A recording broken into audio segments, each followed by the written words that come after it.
And what we're going to be doing is a 25% tariff on all cars that are not made in the United States. This decision has led Trump to face global reactions, with the EU and Germany launching an all-out attack on the US.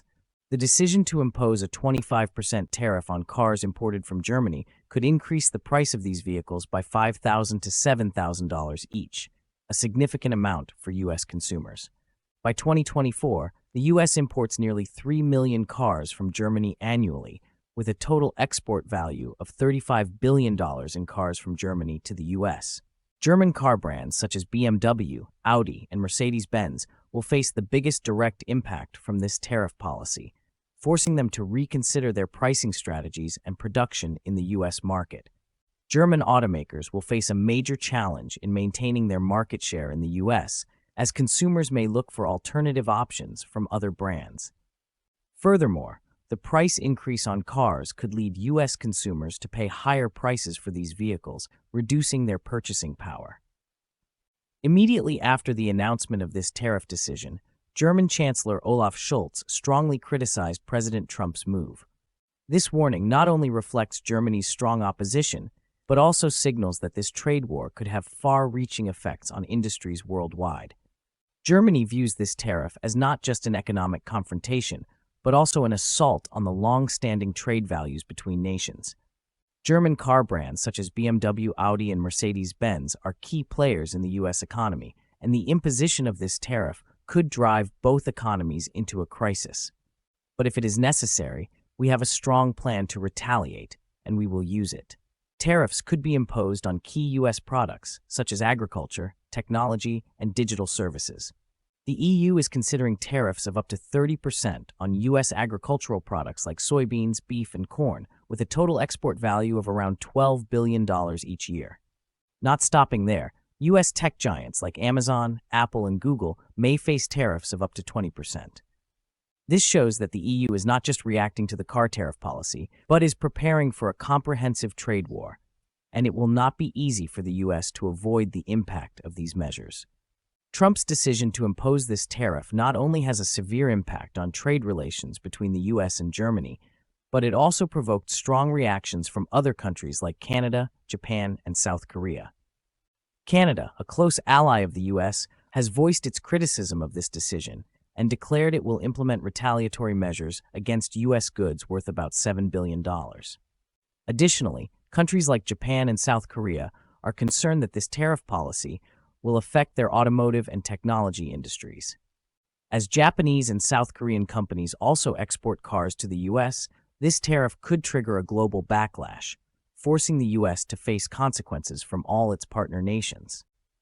Not only that, these countries may begin seeking alternative trade partners to reduce their dependence on the US.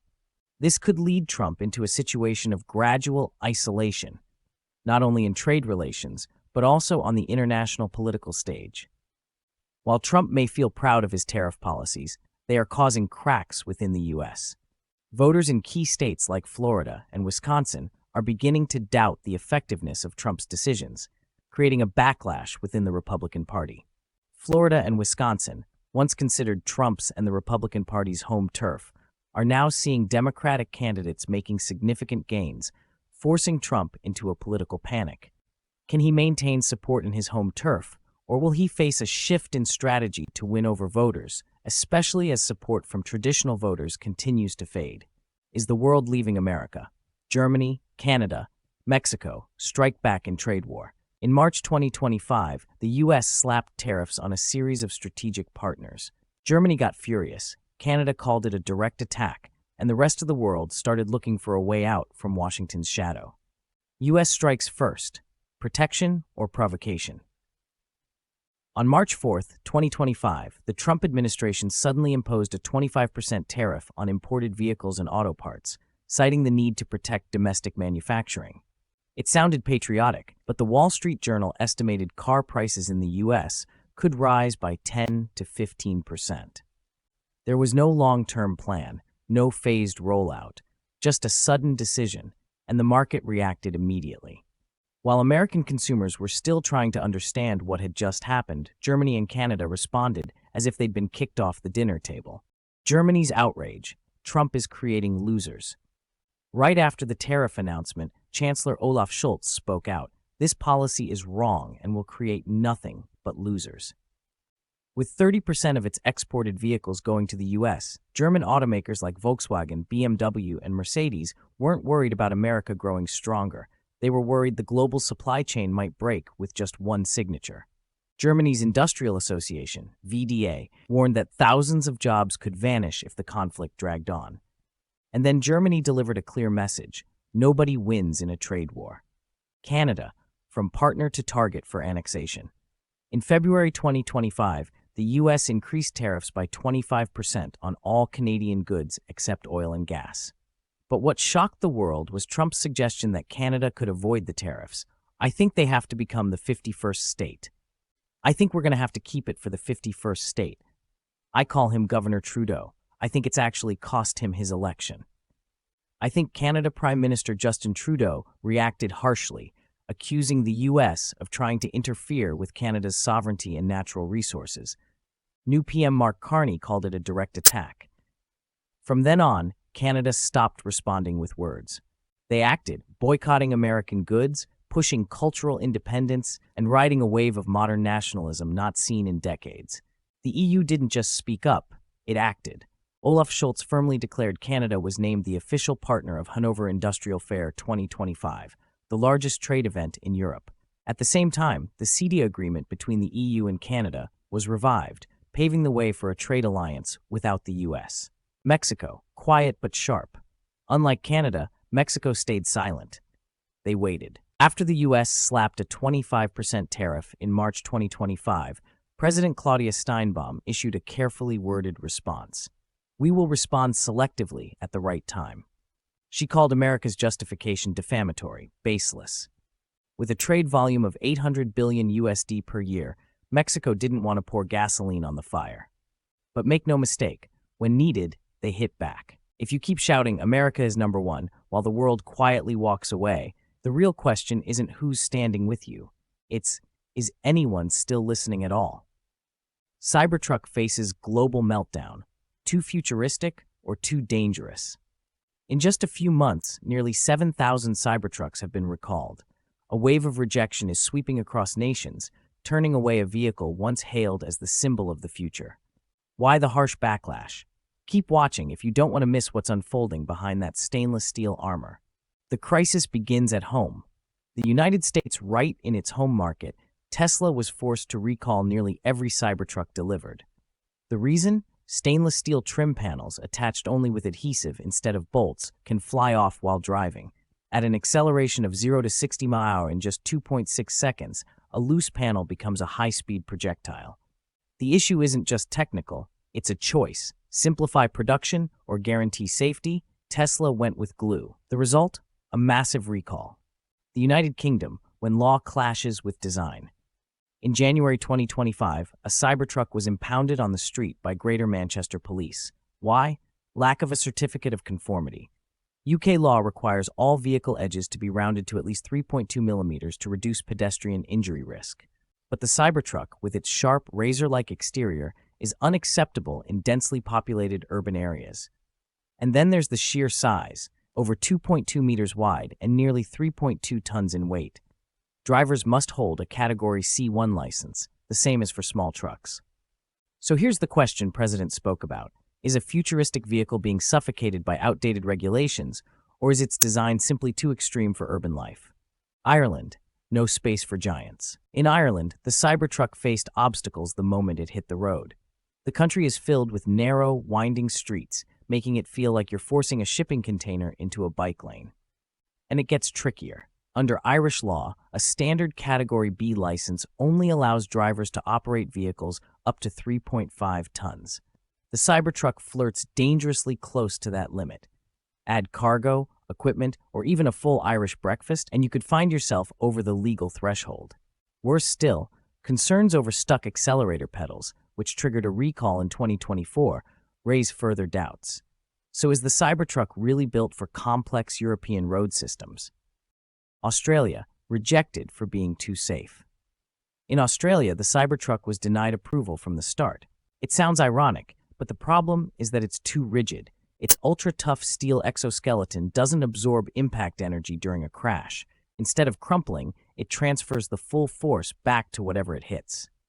In a country with abundant wildlife, kangaroos, wombats, that makes the Cybertruck a road hazard. Then there's the right-hand drive issue. Australia mandates it, but Tesla's Texas factory only produces left-hand drive models. Rebuilding the production line?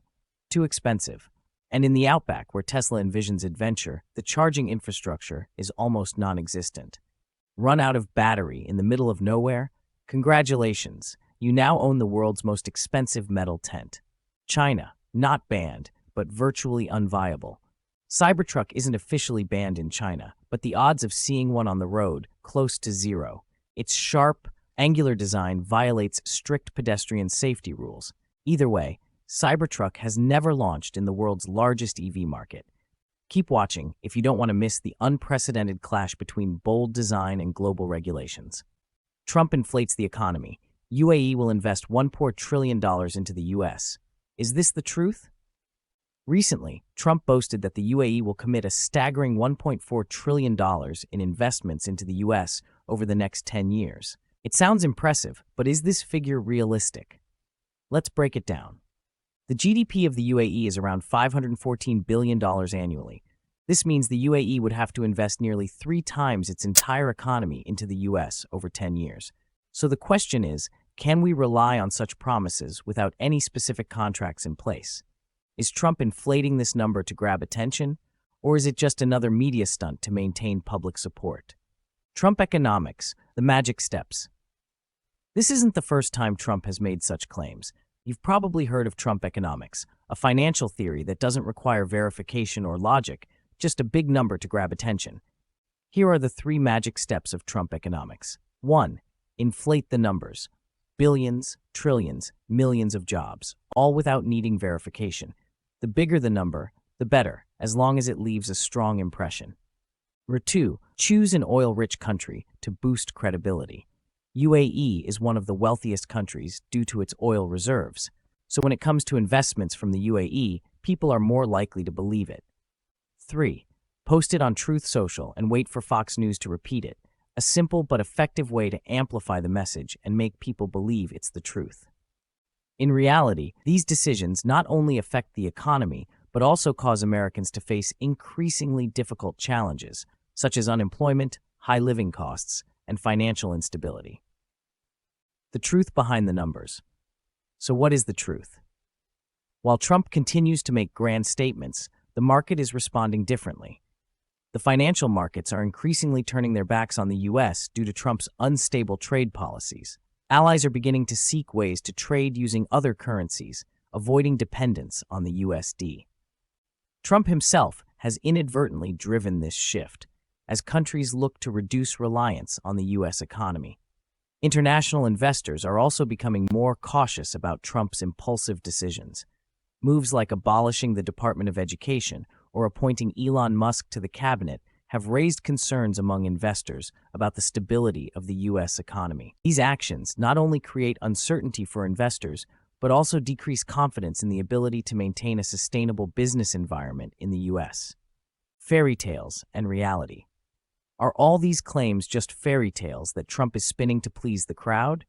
Let's examine the details. Trump hasn't provided any specific contracts, and there's no official confirmation from the UAE about this investment. It's all just an unchecked story. Meanwhile, housing prices continue to soar, healthcare costs are out of control, and Americans are still struggling with their daily lives.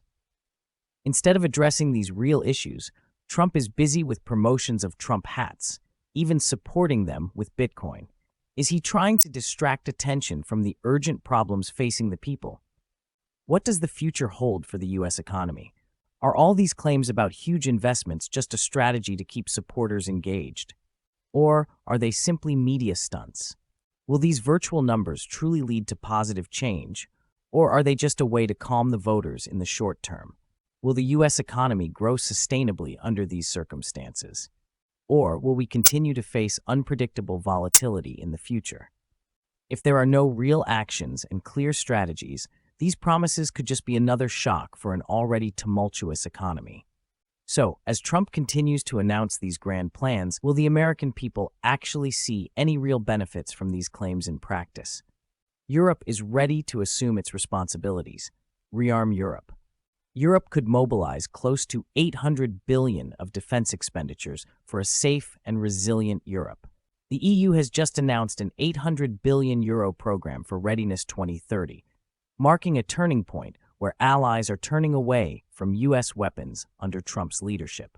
Europe is ready to assume its responsibilities. Rearm Europe.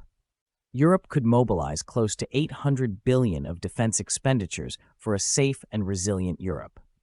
The EU has just announced an €800 billion program for Readiness 2030, marking a turning point where allies are turning away from U.S. weapons under Trump's leadership. Several prominent voices linked to the defense establishment in Europe have suggested the U.S. has built so-called kill switches into the aircraft, which would allow Washington to remotely deactivate or limit the combat functions. Many countries around the world are beginning to doubt the safety and stability of using U.S. weapons. Concerns revolve around the possibility that the U.S. could disable weapons sold to its allies, for example, by stopping the supply of spare parts or activating a remote kill switch. This not only causes concern in countries purchasing U.S. weapons, but also serves as a wake-up call for America's strategic partners. As trust in the protection commitments from the Trump administration continues to decline, Rasmus Jarlov, the chairman of the Danish Defense Committee, has made a clear warning: we can no longer trust the U.S. He emphasized that purchasing weapons from the U.S. poses a significant risk to national security, especially in the context where the U.S. could use its allies' dependence on weapons as a tool of threat. Jarlov even expressed concerns that the U.S. could demand Greenland, and if Denmark refuses, they might disable Denmark's weapons and allow Russia to attack. Not a conspiracy theory, but a serious warning about the potential threats faced by countries that do not comply with U.S. demands. One of the biggest concerns is that the U.S. might sell its allies versions of weapons reduced by 10% in power. Trump himself openly stated at the White House that he would sell reduced power 10% versions of weapons to allied countries, as he believed, overall, we're selling them perhaps toned-down versions. We like to tone them down about 10%, which probably makes sense, because someday, maybe they're not our allies, right? This has led countries like Canada, Portugal, and France to reconsider their F-35 fighter jet orders, with some nations deciding to switch to purchasing weapons from European or Australian manufacturers. Not only countries outside of Europe, but even countries within the European Union are beginning to push back against the U.S.'s defense policies. With the Readiness 2030 program worth €800 billion, the EU is gradually shifting towards prioritizing weapons purchases from Europe. Japan and South Korea, huge amount that we are offering now to member states or for joint procurement, $800 billion. So that's enormous. And therefore, I think we will focus now on delivering the legal proposals, which is they have decided to exclude the U.S. and even the U.K. from their future defense plans. European Commission President Ursula von der Leyen confirmed, "We need to prepare for a scenario where the U.S. is no longer a strategic partner." This is a clear signal that the EU is no longer dependent on the U.S., but instead is building an independent defense force. Another sign of the shift in defense strategy is that Canada has decided to pivot towards Australia instead of continuing cooperation with the U.S. Canadian Prime Minister Mark Carney announced a $6 billion Canadian cooperation project with Australia to develop the over-the-horizon long-range radar system. This is a significant change, showing that Canada is seeking other partners instead of relying on the U.S. Finally, we cannot overlook the puppy diplomacy tactic of the Trump administration in Greenland. Usha Vance, wife of Senator J.D. Vance, visited Greenland as an unofficial representative, angering the Danish people. They emphasized that Greenland has been part of Denmark since 1380, twice as long as the existence of the United States. No one in Greenland wants to become American. This is a significant challenge to U.S. foreign policy under Trump.